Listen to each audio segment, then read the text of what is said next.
In this episode I'll be talking to Oli van Overbeek. He's RAID UK's training director and he's the new owner of Dive Life in Manchester. For a brew, Oli and I discuss aspects of the diving industry in today's tough economic climate. Do you fancy a brew? I've just got a text message saying, Andy, you're supposed to be at your sports massage. So this meeting's cost me 40 quid and we've not even started. Oli, welcome to Fancy a Brew podcast. Thanks for coming on, mate. If you want to give us a little bit of an intro to who you are, what you do, and we'll see where the conversation goes without touching on religion and politics as much as we can. As much as we can. Cheers, buddy. Thanks for having me. I'll keep the introduction short. Originally Dutch, learned how to dive there from quite a famous instructor. I found a mammoth skeleton on the North Sea. Cool. It was a young 18-year-old lad that was super exciting, and that was the man to learn from. Moved to the UK fairly quickly.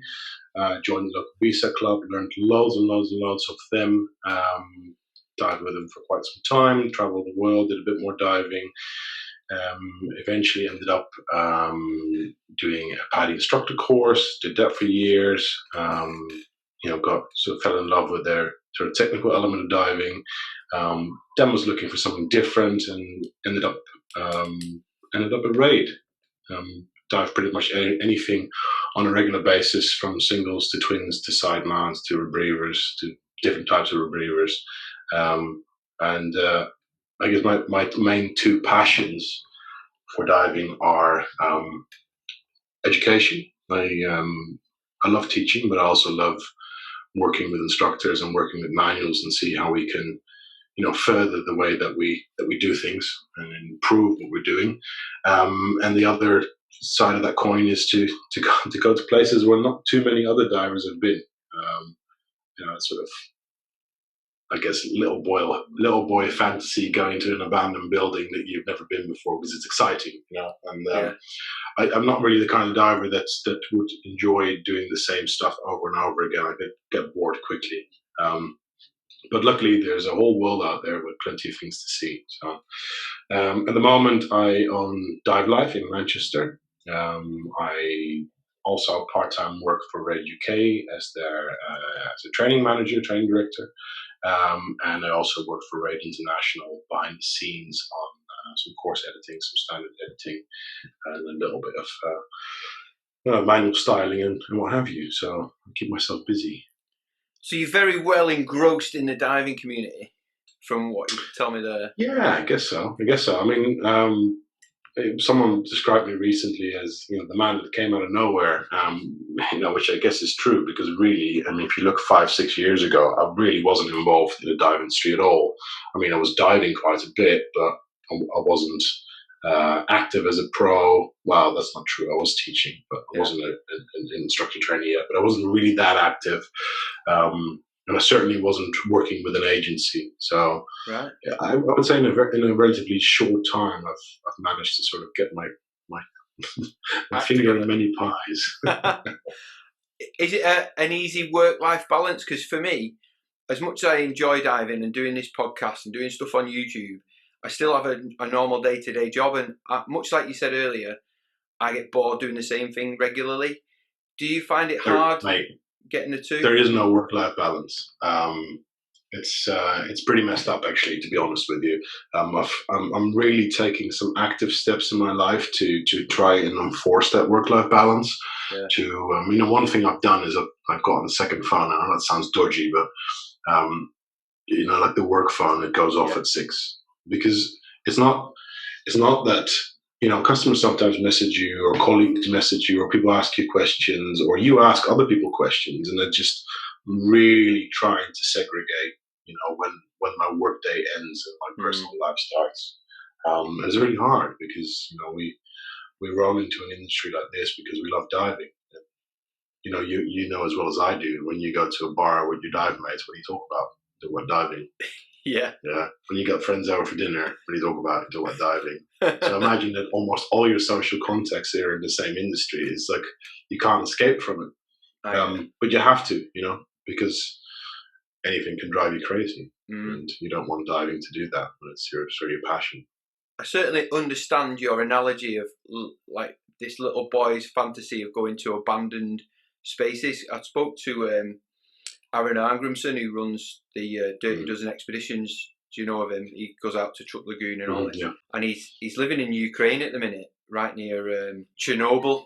And he said, yeah, I've seen that. He started taking people on tours there, and that it almost got the hairs standing up on the back of my neck of excitement, because I remember that as a kid living in Wigan.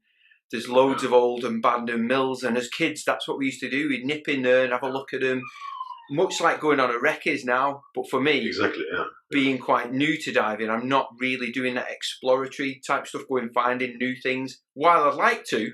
So, I'm just trying to get on your next trip, if you're ever planning one, to something new. But joking aside, that is exactly where my passion lies, is going on something that's not most divers could get to, I suppose, the stuff I'm on, but not everyone in the world can get to. Well, and it's not just that as well. If I can just jump in there, it's like, even though that there might be wrecks out there that are very available and readily dived, people still might be missing what they're about. They might have historical value. They might be there with a reason. They might have a story to tell. They might, what happened to them? Why did they sink? Is it a war wreck? What was the story around it? How were they involved in whatever operations were going on there? And as soon as you start looking into that, it changes the way you look at that wreck, and you start looking for little signs of, not life, but you start looking at little signs to point towards that story, like something really simple, like, okay, here's a torpedo impact. Okay, great. What way does the metal bend in? Why does the metal bend out there? Well, clearly that was a shockwave. Okay, cool. How big would the torpedo have been? It's little things like that, when you allow your imagination to get involved. It's to me super important. I mean, why else are we diving? I mean, I don't want to talk badly about what people do, and I appreciate that a lot of the local divers here, they enjoy going to Cape and Ray, and there's nothing wrong with that at all. But if I look at Europe, for example, I'm seeing so many of these deep pools being built, and there's people out there that literally pass their open water course in a 15-meter pool, right, without ever leaving it, and their hobby is then to dive that pool. Now, there's nothing wrong with that. I'm not saying that what they're doing isn't diving. It's just not what I want to do. To me, a pool or a quarry are fairly safe practice grounds. I'd much rather be in the sea, where the water has that little crackling sound and there's a bit of movement going on, and you can come back next week and it's different. And if it's 3 meters, sure, I might not enjoy myself that much, but the fact that it's changing is just so much more attractive, and that what you're diving is slowly eroding away, and it's not going to be there forever. I just enjoy that way more. And equally, it's not about the salt water necessarily. Recently dived some very cool caves and mines that all are little time capsules, and they tell you a story. So for me, the fact of going to 2 cylinders or 3 cylinders or 4 cylinders or a rebreather, I didn't really feel the need to be a technical diver. I just needed tools to stay down longer, and is it time to go yet? Well, I'm not done looking at this yet. You know what I mean? Right. Absolutely. So for me, pushing my diving forward was very much to see more underwater and to explore more underwater. And I think that's something that sort of younger generations of divers really should be reminded of and encouraged, really. With you taking on dive life, is that where your dive life really kicked off, sort of 5-6 years ago? Is that what was the catalyst? No, not at all. I mean, dive life is, I'd probably say, 12 to 14 years old, at least. And it got sold, and unfortunately, when it was sold, it probably wasn't in the best shape. And obviously, the industry changed. A lot of things went way more online than they did in the early days. And the people that took it on, couldn't make it work, which is unfortunate. And the place closed down. And it was a very, very big place with lots of overheads. So I can understand why that would be such a hard thing to make work. So one of the locals, a guy called Julian, he reopened it because he wanted a hub locally for divers, and And I was living in Malta at the time, and I got a call saying, "Hey, do you want to come and run the shop?" And I was expecting there to be like several vehicles and 12 members of staff, but it wasn't. It was, it was pretty basic, pretty empty. And that's about 3 years ago. So we worked really, really hard to build it back up to, a full and competitive retail outlet. Which I think we are. If it wasn't for COVID, we would be doing very well right now. But we're keeping our head above water, which I'm not ashamed to admit that we are not raking it in. But I think, given the current climate, that's a realistic expectation.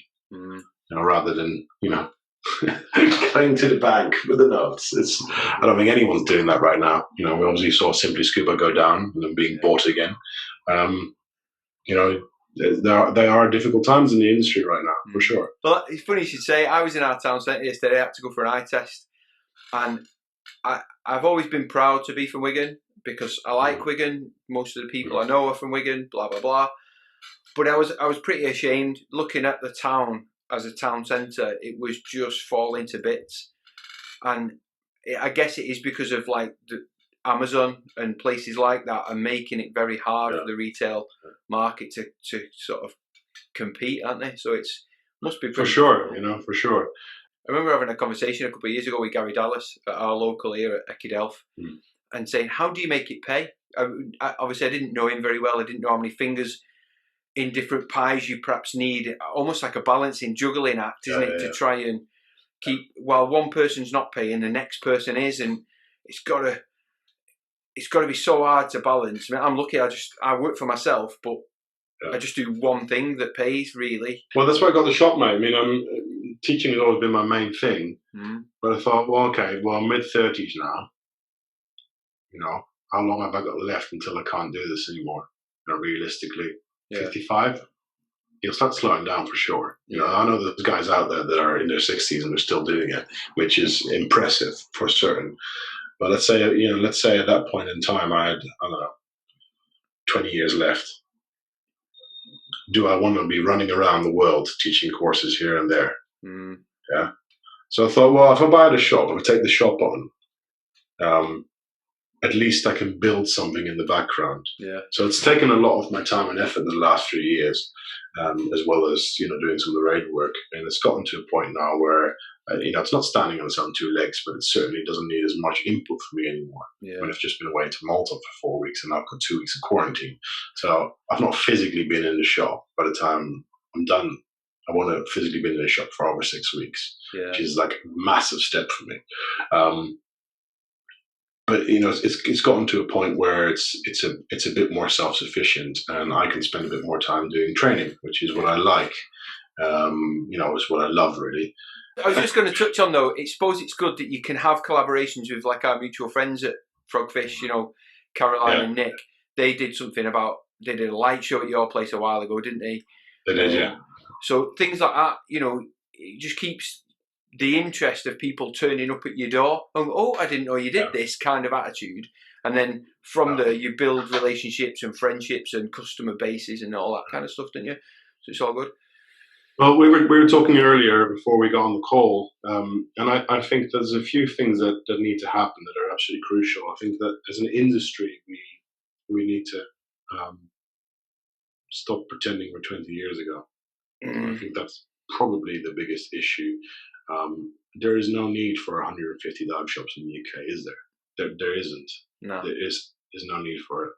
We're not doing each other any favors. You get clubs that split in half, and then all of a sudden there's 3 more clubs, and they all have 5 members or 6 members. And I remember in the early days there'd be hundreds of members in the club, and it was a powerful thing. And they would buy a clubhouse and put a bar in it, and they would buy a boat. And there is this, there's this safety in numbers that by spreading everything out, we kind of cut ourselves a little bit. What I would love to see is for shops to work together, and I already do this with people like Canary Divers, for example. We work together as much as we can, and a few other local outlets. But I would love for shops to work together more and help each other out.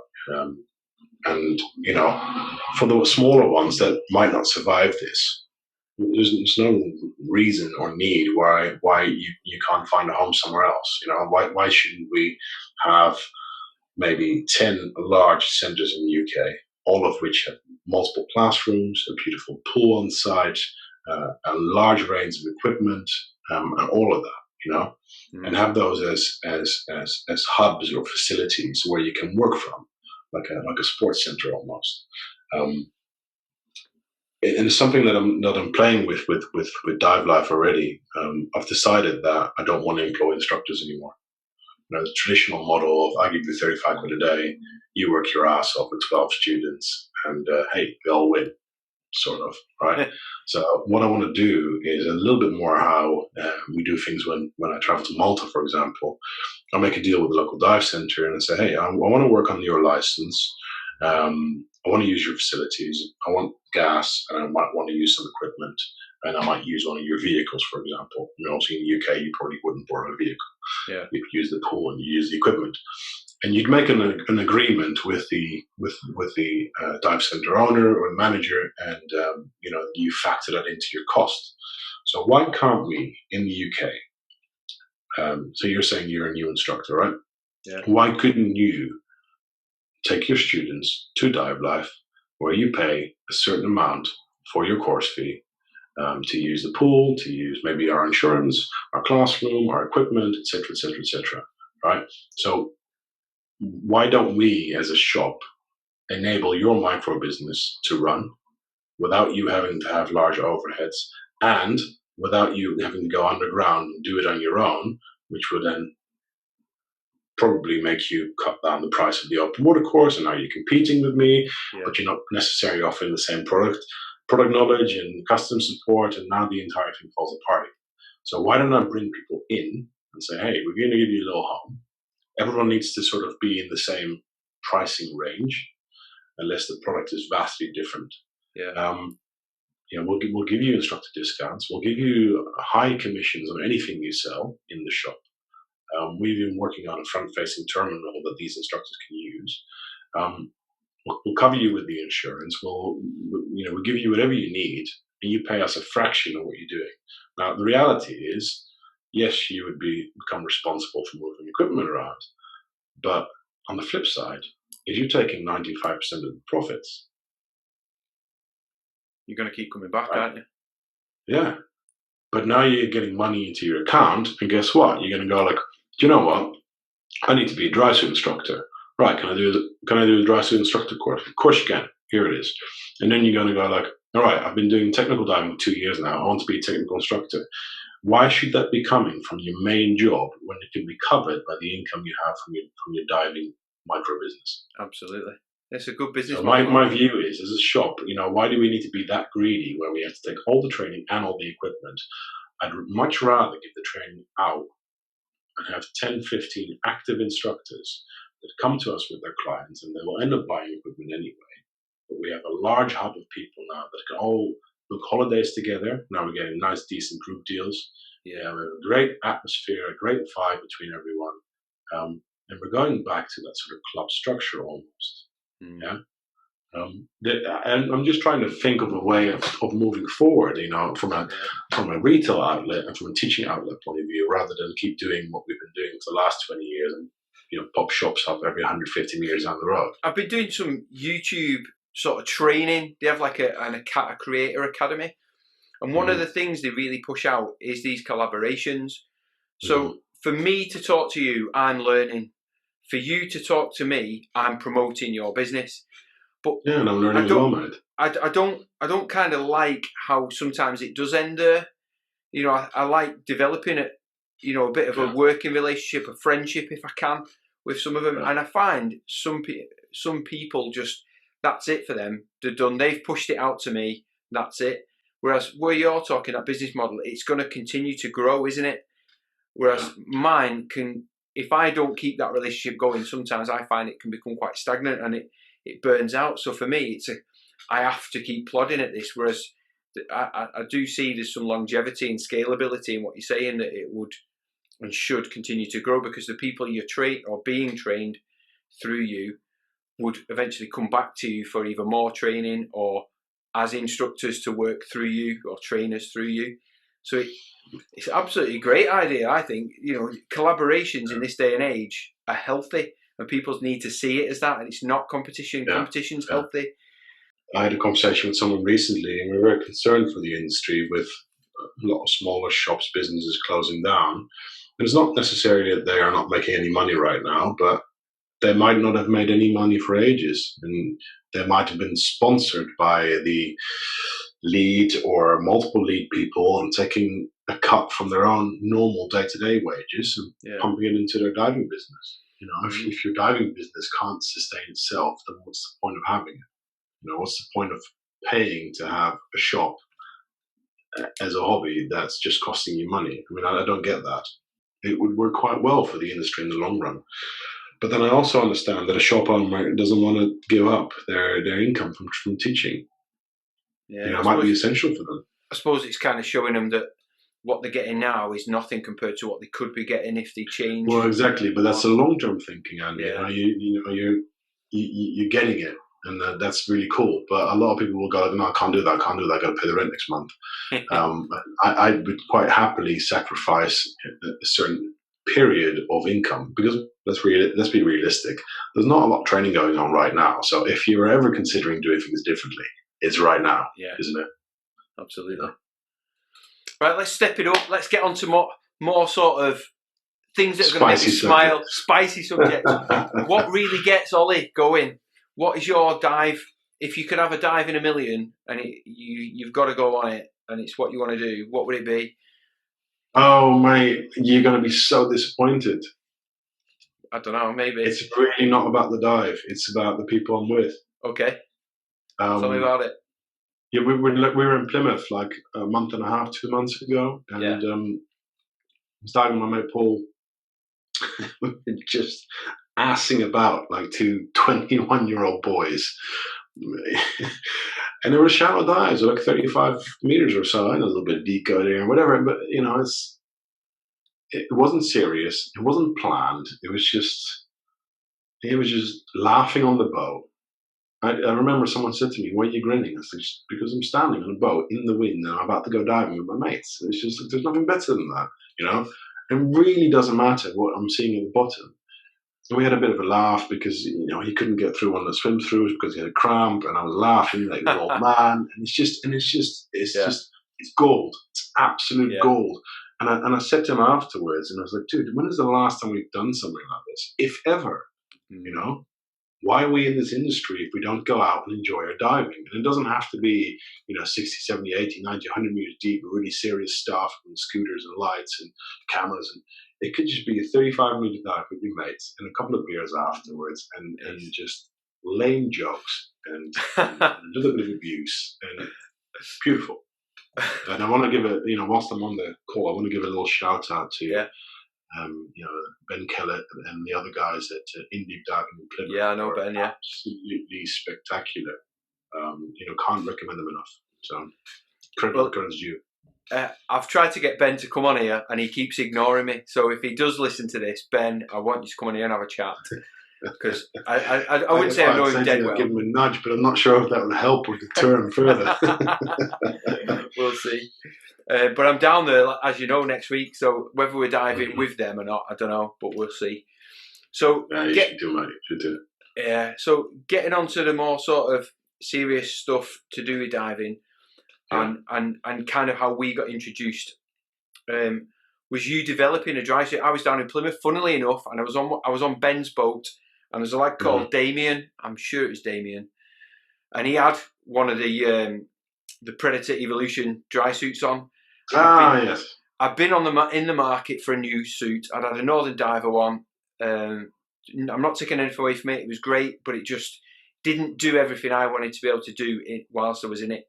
So I was looking around, and I'm not one for wearing the same as everybody else. So I didn't want one from Otter, nothing against Otter, or an 03 one, or another Northern Diver one. I wanted something different.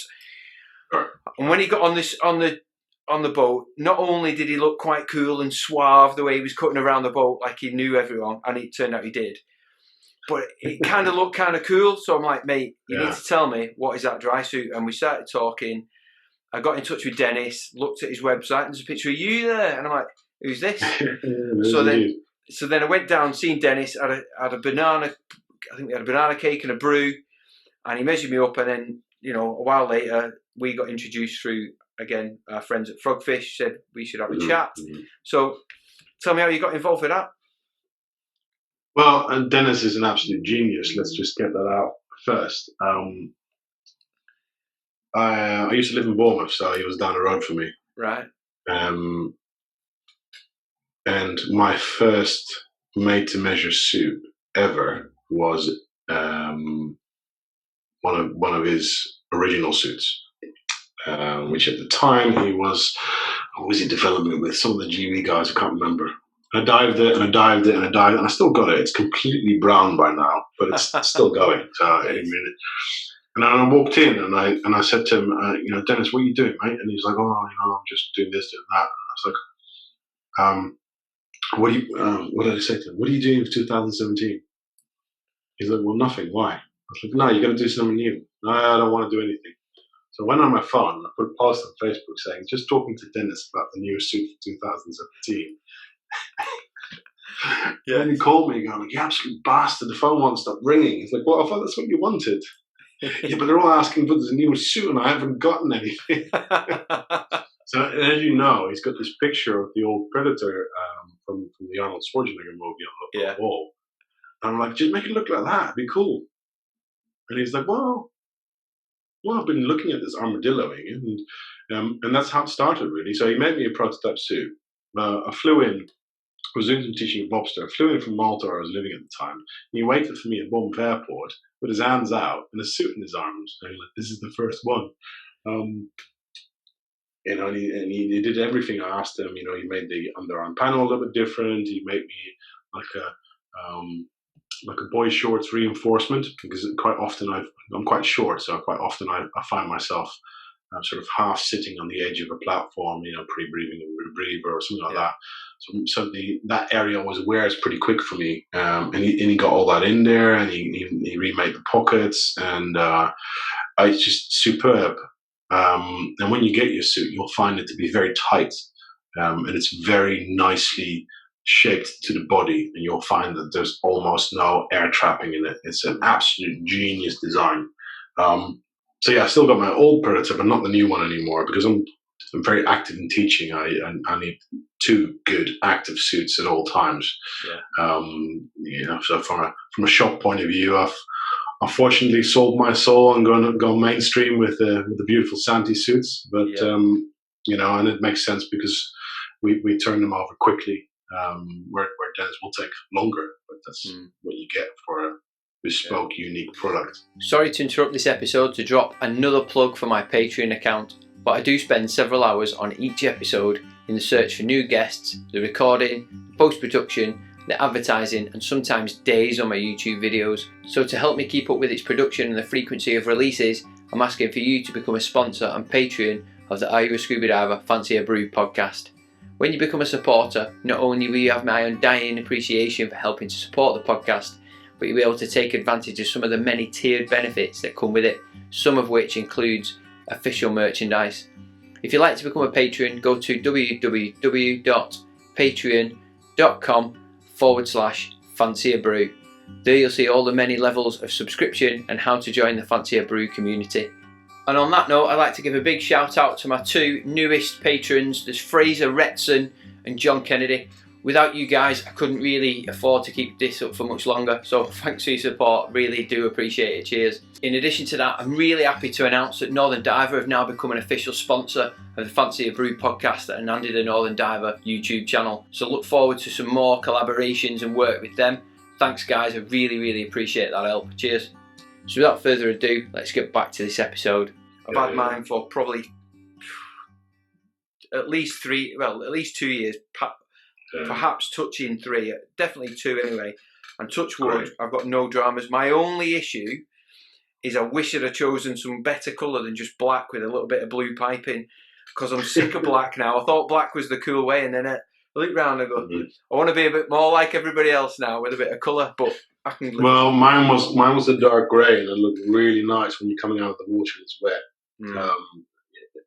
I don't like bright colours, but I think grey is a great colour to have on dark grey. Charcoal grey is a great colour to have in a dry suit, so for sure. But Andy, just because you've got one doesn't mean you can't buy a second. Oh, mate, I've literally last night I paid for my JJ. I'm not spending any more money this year. Oh well. Yeah, monetize your podcasts. Well, I've just hit 1,000 subscribers. Listening to it. Yeah, so you buy new dry suit. I hit 1,000 subscribers on YouTube the other day, but I'm still a few hours short. But even then, I'm not doing this to try and raise any money. I'm doing it, if nothing else, make some more friends, learn a bit more, and perhaps just have opportunities open up to me that I wouldn't have sitting at home watching EastEnders. So it's never been about the money for me. Oh, it's costing a frigging fortune, this.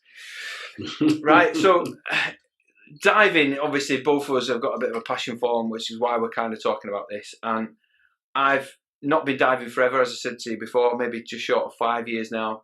But I've seen a natural progression in my setup from day one on a single cylinder. I wasn't comfortable with this octopus and a big console. All my mates came from a cave diving or backplate and wing orientation, if not side mount. So they were all diving long hoses and twin sets. And I was like, I need to be more like you. You look cool. And there never seemed to be a real place to put an octopus and a console. They seem to be flying around. Now, I'm not against that. It's just my preference. But it seems more and more at the dive site now, people are going that orientation because I think it does make sense. Yeah. And doing it right is the buzzword, in it. So, well, I don't know. That implies that some people are doing it wrong, and I don't like that at all. Yeah. I think if people are safe and they're happy, then you've hit the nail on the head. And when it becomes in any way, shape or form restrictive or elitist, then it's not helping the industry grow. But that's not saying that a certain type of configuration doesn't work very well. Well, I think you get the point there. I bought a long hose for my Maris Abyss back in 1998. And that was because my dive buddy, a Swedish guy called Andreas, he had decided that he was going to buy a Halcyon single wing system, which were just out that year. And, he had told me about this long hose thing that they were looking at back home, and he'd been researching it and he decided it was a good idea.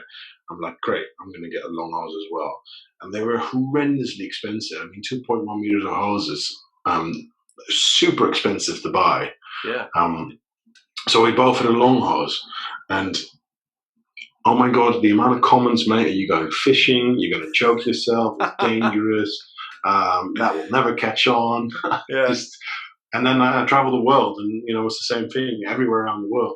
People would go, "Are you going fishing?" I said, "No, this is for you, not for me. This is for your safety." And it's nice to see that it's become so much more mainstream. And I think for a very large part of it, we should thank the guys from GUE to really not just standardizing the basic technical setup, but saying, okay, well, listen, not everything works together, right? You can't have these fins and then that suit and that it doesn't work. So their approach of unifying equipment choices, which in the early days was viewed as very sort of cultish, but there is a real thinking behind it, which luckily now has caught on, and people go like, yeah, of course, if I wear really light fins, my legs are going to go up, and then I'll put anchor weights on, and that's not conducive to me being in trim, right? Okay, cool. So we're starting to understand how equipment configuration makes such an important, plays such an important role, to the point where when I work with new instructors, and I did an IE in Gozo last week, and I had this conversation with the new instructors. I gave them 5 minutes, a good 5 minutes, to get their equipment fiddly out, cylinder up, down, whatever they wanted to do to get comfortable. And we talked about it afterwards, when obviously it all passed absolutely amazingly. We talked about it afterwards, and I said, well, how would you feel if you were massively unbalanced and I asked you to do all these skills? And I was like, well, not very happy. I said, so why do you expect new divers to do that? Why do you expect a brand new diver to dive in something that's poorly configured and then expect them to do skills very well? They're not going to, because the equipment isn't balanced. So why don't we start with brand new divers, starting off with balancing their equipment, understanding their physiology in their center of gravity, not the physiology, but the center of gravity of their body, ensuring that they have the right fin for what they're doing, that they have the right equipment for what they're doing, and that they can start off in a balanced way before we start looking at buoyancy and trim and positioning and etc., and then propulsion. Obviously I'm with RAID, so I'm somewhat partial. I think RAID have really pushed the long hauls trim and buoyancy as the sort of second agency in line besides GUE, but we've really pushed it in the recreational market. And it's amazing to see how a relatively small company like RAID, which it certainly was 7 years ago, how it had such an impact on the bigger agencies where they took note. Well, really, they didn't need to. They could have just plowed through. They took note.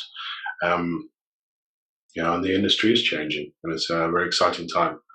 The other thing that we're seeing from a shop point of view is we're seeing people going, I want to buy the right wing, I want to buy the right regulator, and I want this to last me for 10 years. Rather than buying just something that's cheap and then realizing a year down the line it's not serving them. We have this thing in our shop where we go, look, if you buy this setup and you go to Twinset, all you're going to do is buy one more first stage and a couple of different hoses, and that's it. Everything else is there already. Which means you've made a very sensible investment. And I find that, certainly our clients are certainly moving in that direction more, where they'd rather save up and get something really, really good, a nice X-Deep wing, a nice Halcyon wing. They go for top of the line regulators, rather than just the entry level ones, which is positive. So I'm not quite sure that answers your question. That's certainly that latter part of your answer is how I've tried to develop the sort of how-to videos I've put out during lockdown on my YouTube channel, is future-proofing your kit. Get this now, because all you'll need is just this little addition, rather than if you buy this and then buy a travel one, and then you buy travel this, that, and a cold water that. You've got 15 different bits, whereas other than where my cylinders sit now, whether it be on my back or my side, if you were a new diver, what you see on my front hasn't changed from single to twin to side mount in many respects. So I like that. Well, it's funny that you should mention travel kit, because I had someone in the shop ages ago, and they're like, "Oh, what would you take with you if you wanted a travel setup?" I said, "That and that." Yeah, that's the same as you use in the UK. I said, "Yeah." And if I want to go diving somewhere, I want to dive the kit that I am most comfortable in, and I'll buy an extra bag for the airplane. It's really, really lightweight stuff with loads and loads of weights on it, and you're abroad wishing that you had the other gear there. Absolutely. That's the point. Yeah. I think one of the things that's come out, we've been chatting recently about my wife coming and do some training with you, and something that I've come across through RAID is that they can kind of pick up and discuss more about the psychology of the diver, or the psyche, and I think I'm lacking as an instructor through the lack of instructional practice, is picking up on these little signals that new divers and new students might be giving off, like body language and stuff, being nervous and anxious and stuff like that. So is that a RAID thing, or is it something you've picked up in your time? Is it industry practice as a professional? What is it? Well, I think it's a super relevant question that you're asking, and something I'm very passionate about. So as a human being, right? Let me just ask you this: as a human being, if someone's crying or someone's not quite happy, you'll pick up on it, right? Exactly. I hope so. Yeah. Okay. Right. So unless you're like completely stoic in that sense, you're going to pick up on it. You kind of know that giving them a hug or a hot cup of chocolate is going to make them feel better, and then maybe once they've calmed down, you ask them to talk to you. Right? So you intrinsically know how to do all these things. So why all of a sudden, when we become instructors, do we become cold and checklist oriented? Right? Yeah. What is the deal with that? So you're talking about, when you're more experienced, you know how to deal with students better. Well, yes and no. I mean, I've met plenty of instructors that have been at the game for 10, 15 years, and they still don't know how to do it. Mm. But those are also often the people that struggle with it in their own personal life. Yeah, I guess so. I think the teaching just catches up, really, at some point. Mm. So to me, the real question is how can we make our instructors more in line with that? And I think it starts with the way that we train instructors. So the sort of current model that exists across the board is quite outdated, and it's all about, this is what we're going to do, this is how you're going to do it, I'm going to show it to you, and then I'll assess it and I'll comment on what's wrong, and then we go from there. And then we might introduce an element of saying, I like that bit. And to me, that's not how I like to train people at all. It's all very robotic. I'll give you an example, right? If I take someone to open water, pretty much regardless of what level they're doing, I'll go, great, okay, where do you want to go? And they're like, what do you mean, where do I want to go? You're teaching. I said, yeah, I'm only doing the teaching. I'm only the coach, yeah? Mm. So I asked them where they want to go, and then I asked them how much gas they think they need for it. And I go, well, I don't know. How far is the swim? Well, let's see if we can figure that out. Yeah, so this is the way that I deal with students pretty much from the beginning, even if they're open water students. Mm. And then what I do, instead of going to a platform, reading off 4 or 5 skills, going for a mandatory swim and come back, we will go for a dive. And in that dive, they might have some water in the mask and clear it. Oh, look, they just did a partial clear. Great. Don't have to ask for that anymore. Yeah? Or I might stop them and pretend them out of gas. Great, now they've done it out of gas. Well, we're in the middle of the quarry. They have to be neutrally buoyant. We can't touch the bottom because it's, 5 meters away, whatever. Yeah. So I try to make training more realistic. I try to make it more like, why do we teach people these skills and why do we assess these skills? Well, we do it because we feel that they are the minimum requirement for someone to go the very next day after they qualify and be absolutely safe and comfortable. We have a responsibility to make the learning environment as close to the real environment as possible, right? Mm. Otherwise, what's the point? 100%, yeah. So then when you're dealing with a student in that way, providing that they have spent enough time learning the basic techniques, so whatever time you spend with them confined, if you deal with them in that way, they're going to have a good time. They're going to enjoy their diving. You've reminded them why they signed up for whatever course they've signed up for. Yeah. And they're going to be so much more fun to deal with. The other thing I do is I don't really take more than 3 students maximum. I try to have a real good laugh about what we do in terms of the briefings. I occasionally, take the piss out of when people do things wrong, and not in a nasty way. And this is really, it's tricky. It's you're not like, oh, look at you did this wrong, but it's all, we all fuck up, I fuck up when they do. The students take the piss out of me. Yeah. Sometimes they do it on purpose, to break the ice a little bit. Yeah. You're trying to create a little bit dynamic. If you're meeting 3 new people in your life and you're trying to become friends with them, you're going to treat them a certain way. So why don't you treat your students like that? Yeah. Yeah. Absolutely. I mean, if you weren't cracking the jokes and having a little bit of banter, I'd be on edge going, why is he not? This is a bit too straight for me, because you can see how I come across. I'm very serious in what we're talking about, but I do it in a very light-hearted way and in a friendly way, and that's how I try and do it with my students. My biggest issue is certainly of late reading the body language of somebody, because I'd asked him all the questions. I've done it very similarly to you. How do you want to do it? Where do you want to go? How can we do it? We've done the gas planning over a brew, with a paper out, so he understood it. He gave me the brief before we went in, and he was just crapping himself. He was really nervous, but I don't know how I didn't pick up on it, because he was a bloke slightly older than me, and he perhaps didn't let his guard down enough to tell me when he was getting in the water that he was absolutely bricking it. Yeah. And I missed all the signs, but I don't think they were there to pick up. Whereas I might have picked him up off somebody who I knew better. I don't know. Yeah. Did you have a dive master with you? No. So I'm a BSAC instructor. So I had me, a safety diver who was already a qualified diver. So I guess similarly to a dive master and this other. Yeah, okay. So you had some type of assistant. Yeah. Sometimes these people are, well, not sometimes, they are worth their weight in gold if they are doing their job right.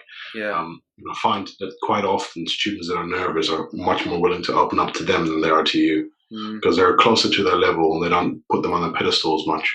I get you. Use that, man. Maybe that sort of authority complex. You know, he's frightened of telling me because he's going to look silly when I would never. Well, of course, we're teaching. It was BSAC Ocean Diver qualified. Well, he was qualified, so it was like his first dive, but he hadn't dived for quite a while because of the lockdown scenario. So it was almost just like revision. There was it was not even a course really, but me being the instructor, him having just qualified, but months before, let's go through and revisit and not go too deep and too long and do anything complex that it was literally going for a dive. Yeah. Well, the other thing you can do, and it's just a trick I try to use as often as possible, is let them do the talking. You know when you're teaching, you're at the end of the session, and then you have to remember what everyone did wrong. Instead of you telling them, just say, "Hey, how do you think that went?" And then it becomes an organic conversation with everyone in the group, and everyone learns way more from it, and you don't have to remember as much. But if you got someone who's super nervous, and you're doing all the briefing, and they're just, again, this is the instruction thing we talked about. It's a one-way route. Just pause and let them talk. See what comes out. And then it does two things. It takes the spotlight off you, which allows you to think and to receive and to listen. Yeah. And it puts the speaking stick in their corner for a second. Allowing them to express what's going on. And even if they don't say, "Hey, Andy, I'm really nervous," you can pick up on that in their tone of voice. Yeah, you're probably right. The way that they're behaving. You're beating yourself up for not picking up on body language, but you just told me that. Well, how would you pick up on someone's body language when you're doing the talking? It's super hard. Yeah, I get that. Thanks for that. I'm not paying you. No. I'm not paying you for this. I should be though, because it's worth its weight in gold. It's interesting you said earlier though about when we were talking about collaborations, and you've dealt with Canary divers. So it's Chris up there, isn't it? Yeah. So I've already chatted to him. Only quickly though, we did a bit of a meeting with Scuba Sophie, who he's obviously had quite an influence on, and she's, I think, a great ambassador for younger kids coming through.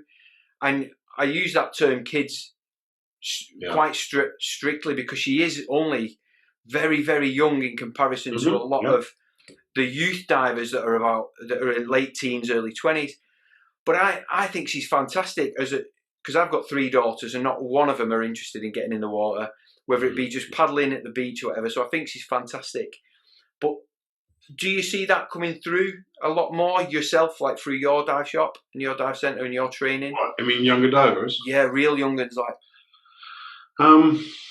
Yes and no. I mean, I've been talking to Paul at RAID about coming up with a kids technical diving program. And I think it'd be amazing. I'm not talking about decompression or super big cylinders, but maybe it could be twin 7s or twin 5s or something like that. Something where we get younger kids. Like a taster of what's going on, and you make them feel really proud about their great trim and whatever's going on. And I think it's super important to stimulate people earlier on. I can't really comment on if I see more or less kids because I've only been in the UK game as a shop owner for 3 years, really. Yeah. So whereas I was teaching as a private individual, I would normally focus way more on technical stuff and what have you. So I don't really have a comparison to draw. So I really don't feel qualified to answer that question. It's all right, fair enough. We are seeing young people coming with their parents, and quite often I wish I could just remove the parents from the equation. I get you. And there was actually one kid last year who was absolutely brilliant, and he was way better than his parents, and everyone kind of knew that. But we have a minimum time in water in RAID, which is a little bit higher than most out there. And although this kid was absolutely superb, he hadn't done enough time in the water. So I said, "I'm really sorry, mate, but you and I are going to have to do one more dive. And I'll tell you what, mate, your parents can't come. And he was like, yeah, grinning his face off. And we ended up going to Delft, right, which isn't normally known for its straight diving. But so the maximum depth for the kids is 12 meters. And I said, listen, you and I are going to go for a dive, all right? We had a safety diver with us, obviously. But, we got the guy to hang back a bit because he didn't really need to be there. It was just about me and the kid.